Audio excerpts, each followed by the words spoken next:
Shields up, Ironbreakers. Rurikhan here, coming at you with another video, and today we're going to be talking about Tokyo Mirage Sessions. This title was sent to me by Nintendo so that I could give it a look and tell you guys my opinions on it. Now, if you've watched the videos where I talk about the games that I'm excited for in 2020, then you'll know that Tokyo Mirage Sessions is one of those games. This is actually not a 2020 release. The original game came out back in 2015, and it was a Wii U exclusive. However, ever since the Nintendo Switch came around, and due to the success that the Nintendo Switch saw, I always wished more games from the Wii U would make their way onto the Nintendo Switch so that more people would get to experience them. One of those games is hands down Tokyo Mirage Sessions, because when I played it, I thought it was an incredibly fun title. It had good gameplay mechanics, it had a story that I was enjoying. And the reason that I didn't finish it is because as a content creator, a lot of times I just need to dedicate myself to different titles because I'm creating content around those titles, and I have a hard time creating content around JRPGs. As you guys may have noticed in my channel, there's not really a lot of JRPG content because I kind of struggle with creating videos around those games, but I do love playing them. Now, for those of you that never played Tokyo Mirage Sessions, it is a mashup of Persona and Fire Emblem. So essentially you got gameplay mechanics that are very similar to the Persona games, with the visual novel aspect of it, as well as the dungeon crawling aspect of it. Even the spells have the same names that they have in Persona games, but essentially instead of controlling, different personas, you control a Fire Emblem character, and you power him up by giving him like different weapons and different skills that you get as you advance through the game. And then the main gameplay mechanic in terms of combat becomes performing sessions, which is like doing combos. So for instance, the Fire Emblem character associated with the protagonist is Chrom, his persona in air quotes. And Chrom, as you can imagine, is going to have a bunch of sword skills. And as you perform these sword skills in combat, you might trigger a combo with another party member if they have a passive skill that reacts to sword skills. So for instance, you might perform a combo off of another party member who conjures up a lightning attack. And then you might have a different party member that can combo off of the lightning attack that the other party member did, and thus causing like a chain reaction of your three party members all attacking the monster at the same time. And you can scale these sessions up to bigger numbers as you play through the game. That's going to be like your main combat mechanic, is figuring out which combo to do that the enemy is weak against and how to get it to trigger sessions from your other party members through their passive skills. And this is actually a system that I really like. And to top it off, another thing that I find really cool is the fact that you can swap party members pretty much on the fly. So you can have a party of 3, but then if you're in the middle of a combat and you're like, okay, I really wish I could have this other party member in here because he's got these other spells you can just swap those party members around. I believe the only one that you can't swap is the protagonist, which those are all mechanics that I personally find to be really cool. Being able to swap your characters around, being able to do all of these session combos and whatnot. And the combat is actually pretty fun. So this is something that I already knew from back in 2015 when I initially played this in the Wii U. As a matter of fact, you can probably find like that old ass gameplay in the channel still. But this time around, I was live streaming it on Twitch, and an interesting thing popped up, which is the topic of the censorship of this title. So originally when the title came out, I didn't really pay that much attention to the censorship of it. Like, I had heard something about some characters being censored and whatnot because they were a little bit too spicy, but I never really looked that deeply into it. However, as I was playing through the game, my Twitch chat kept pointing out the situations where censorship had occurred, and there was this one cutscene that really bothered me, where before the cutscene, you can see the character that you are about to fight, and you can see that, sure, it's got cleavage, but, the breasts are fully covered, and, it's something that you wouldn't even bat an eye seeing this in a fantasy game, in a Japanese fantasy game, because it happens so often, like, you wouldn't even bat an eye, right? But then, in the following cutscene, you see, like, this black fog around the breast area of the character, and you're just like, huh, that's kind of weird. And then in the next gameplay section, you expect, like, okay, now we're going to see the breast still covered in fog, right, for consistency's sake. And no, it's just like, there's no fog in the next gameplay session, so they just kind of like censored that specific portion of it, which doesn't really make any sense to me because, I mean, look, the game has a rating T for teen, and I mean, I don't think that you're going to be marketing this game to like early teens. I don't think you're going to be marketing this to 12-year-olds, okay? 12-year-olds nowadays, they're too busy playing Fortnite or whatever happens to be the flavor of the week game that all of their friends are playing, whether that happens to be Clash of Clans or Clash Royale or Minecraft or, like I said, Fortnite, PUBG, whatever, Dota, LOL.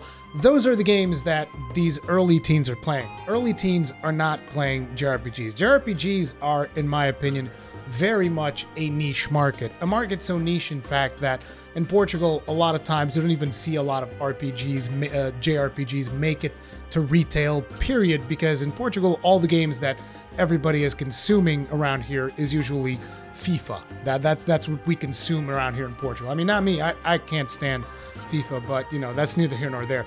But at the end of the day, what I'm trying to get at is that JRPGs are a bit of a niche market, okay? And if they are a niche market, why would you want to censor the artist's vision, the original artist's vision, instead of just giving that niche market exactly what they expect? Like, is it illegal?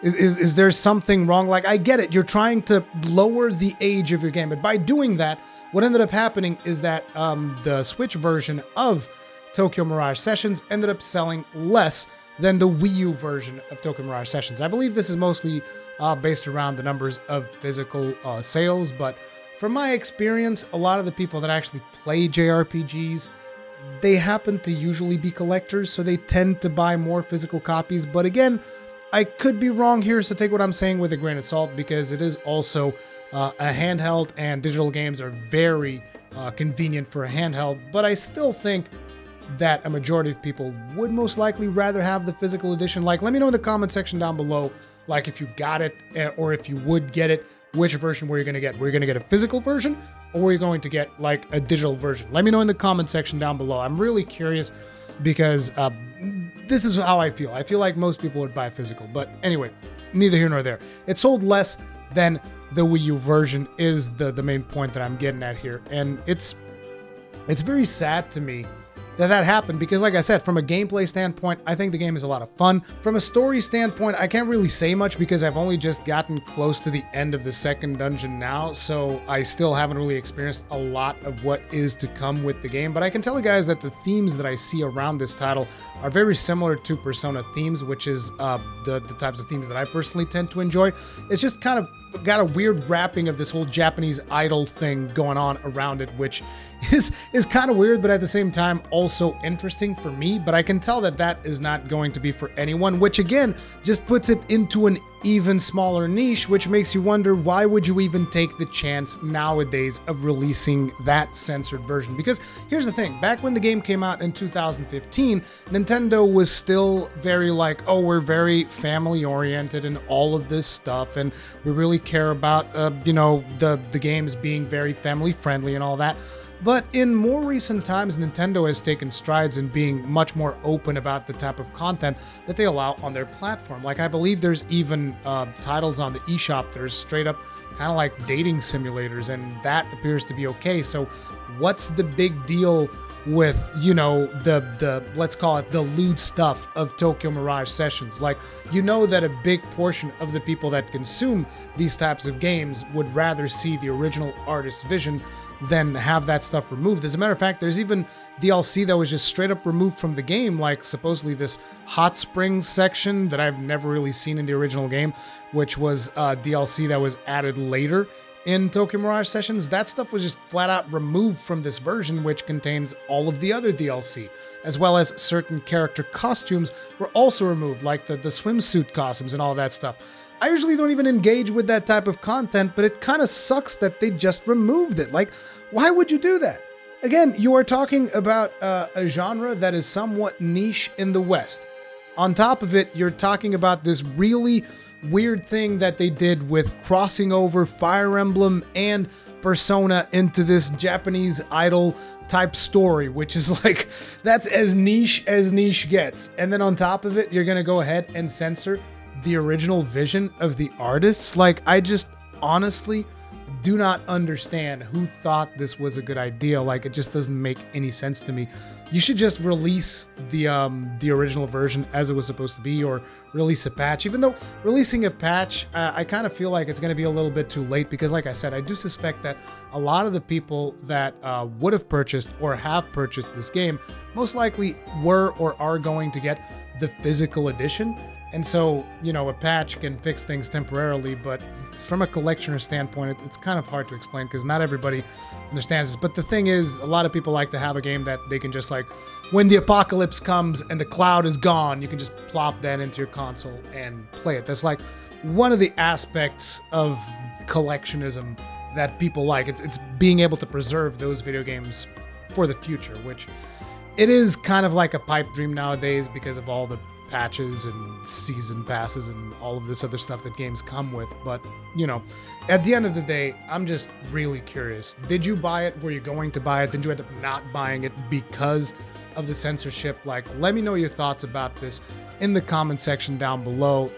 Like I said, I still like the game. I still like the gameplay, but I can understand why the censorship is a bit of a deal breaker for a lot of people, because nowadays, to me at least, it just doesn't make sense, okay?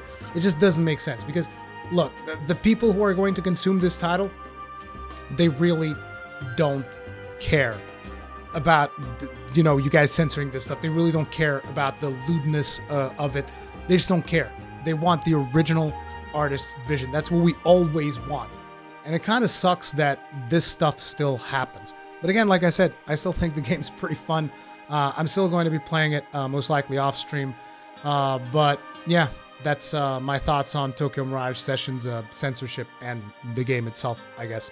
Anyway, if you guys enjoyed this video, hit the like button. If you did not enjoy this video, hit the dislike button. If you usually enjoy my content, subscribe, hit the bell notification icon, all of that jazz. I'll see you guys in the next one. Stay strong, and may your shields never break.